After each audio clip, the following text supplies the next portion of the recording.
You know, the sound of that federal agent's voice booming across the choppy waves still echoes in my head, sometimes like a thunderclap cutting through the salty Maine fog, as he slapped cuffs on Victoria Hargrove right there on her gleaming yacht, reading her rights while she howled about freedom and ownership like some cornered wildcat.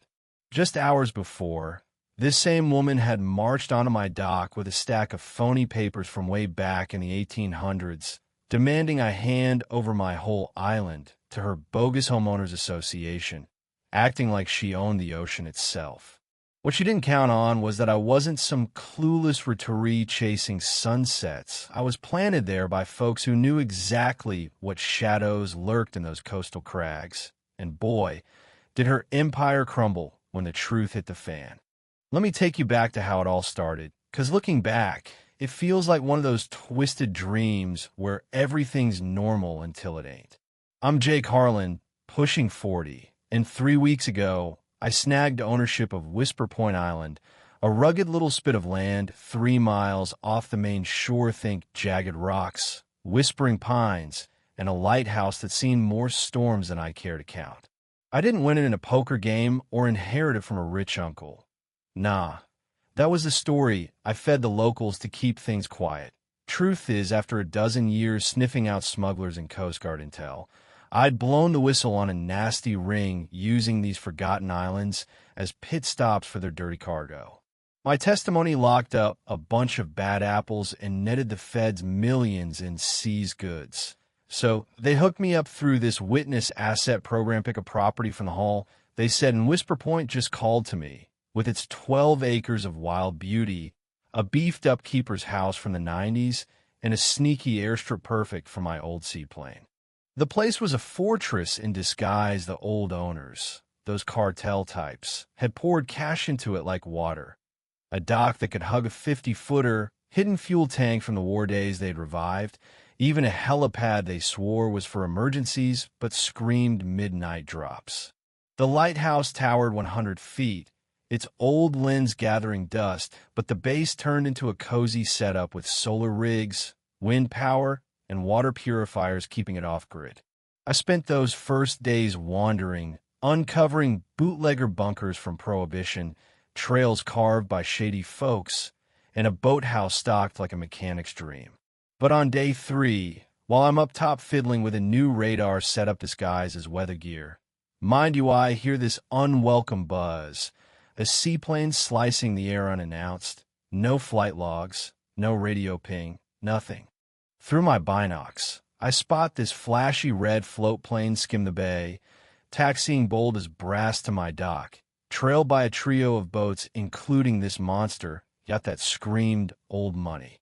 Out steps Victoria Hargrove, all prim and predatory, 5 feet 9 inches in those ridiculous heels clacking on wet wood, blazer crisp as a dollar bill, hair yanked back like it owed her money-ish mid-50s, but the kind where money fights time, and she's got this aura like she's never heard no without a lawsuit following. Flanking her are half a dozen goons in matching jackets with some fake crest, a photographer with a lens like a Canon, and a guy in a sheriff's getup that looked rented from a costume shop. They strut up my path like inspectors at a factory, Victoria barking orders, pointing at my setup, ignoring me like I'm a help. I climb down, wrench still in hand from the install, and meet him halfway, the air thick with her perfume battling the sea breeze.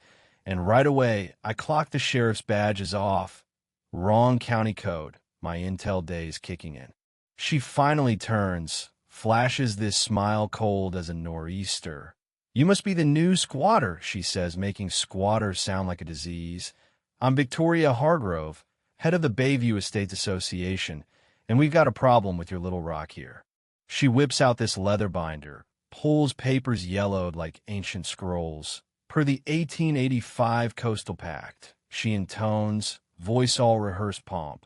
All outlying isles within 4 miles fall under our governance. Transferred legally in 2003, you owe us 40 grand in arrears from the prior deadbeats, plus 4K monthly for upkeep. And oh, we'll need keys for inspections, codes, environmentals, the works. The dots were a joke-forged junk with modern legalese slipping in, seals flat as prints, refs to buoys from the 30s, but I play cool, wiping grease on my jeans, arms crossed. Sounds heavy, I say. Mind if I run this by my lawyer? And hey, shows your filings, taxes, how the cash flows.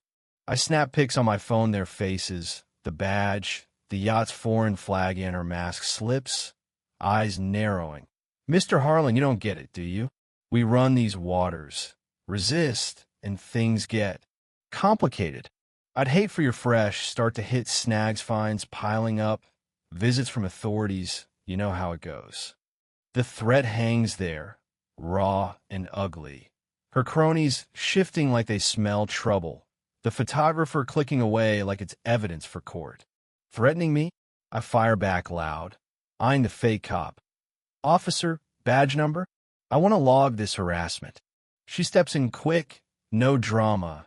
Deputy Ellis is just observing civility. Got 48 hours to pay up and sign on, or penalties kick in at $400 a day. She slaps a violation slip for my unapproved radar. Then they bail, her yacht peeling out while the plane circles, camera out the window like a spy thriller. That night, unpacking in the keeper's house, I feel this not fear exactly, but that old intel buzz, knowing she's not just a bully HOA queen. There's greed underneath, maybe tied to the island's shady past. Power plays over prime land that could flip for millions to developers hungry for privacy. I call my old boss, Admiral Reyes, code words slipping easy. Birds are circling the station, claiming turf. He gets it fast, log the patterns watching. Then my attorney pal, Elena Ruiz, chuckles over the fakes. 1885 pact? Hilarious frauds in pics. I'll dig records. My kid, Mia, 15 and bubbly, rings up excited about summer visits. Dad and island? Epic and friends crash? Bonfires all night.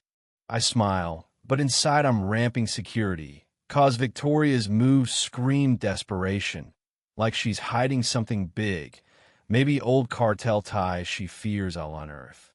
Harassment ramps, quick dawn calls about illegal tanks, wetland crimes, fake inspectors showing invest from a hardware store, me stonewalling with Elena on speaker, them retreating flustered. Boats circle, blasting noise, snapping pics, yelling violator spotted. Petty, but it grinds you, feeling eyes everywhere. Vandalism hits next. Graffiti screaming submit or suffer. Tires shredded, fuel spike caught on my cams. Faces clear, including that phony deputy. I dig deeper, find a hidden cache in the lighthouse. Cash bundles, bogus IDs, a pistol, and a ledger logging yacht visits Victoria's boat pops 15 times. Night runs, 2-hour stays, patterns matching old smuggling logs. She's not just grabbing land. She's covering tracks, using the HOA to muscle folks out, control smuggling lanes, launder through flips her motive clicks. My island's the hub, and I'm the wrench in her empire. I bait 'em, talking loud on calls about beefing defenses, and she bites cease orders fly in, threats escalate. Then day 5, engines roar at dawn. Dozen boats swarm, her yacht leading, barges hauling dozers like an assault. 30 thugs in fake Fed vests storm the dock, Victoria megaphone blasting. Jake Harlan, by Bayview Authority, we're demolishing hazards violating Fed reg safety first. Dozers rumble, smashing my shed to bits, gear crunching, then the house walls caving, my life scattered in dust. She douses my plane in gas, snarling, smugglers toy burn it as proof. Her voice cracking manic, eyes wild cause she's hunting files tying her to the old crew. You're wrecking Fed property. I yell, phone streaming live, but she laughs bitter. We own this Coast Court, orders say so, waving blanks.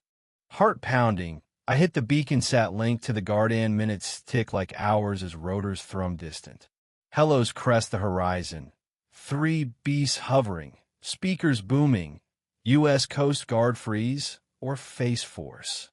Ropes drop. TAC teams slide down slick, weapons ready, corralling her goons who drop like stones, blubbering, "We're actors. She hired us for a show."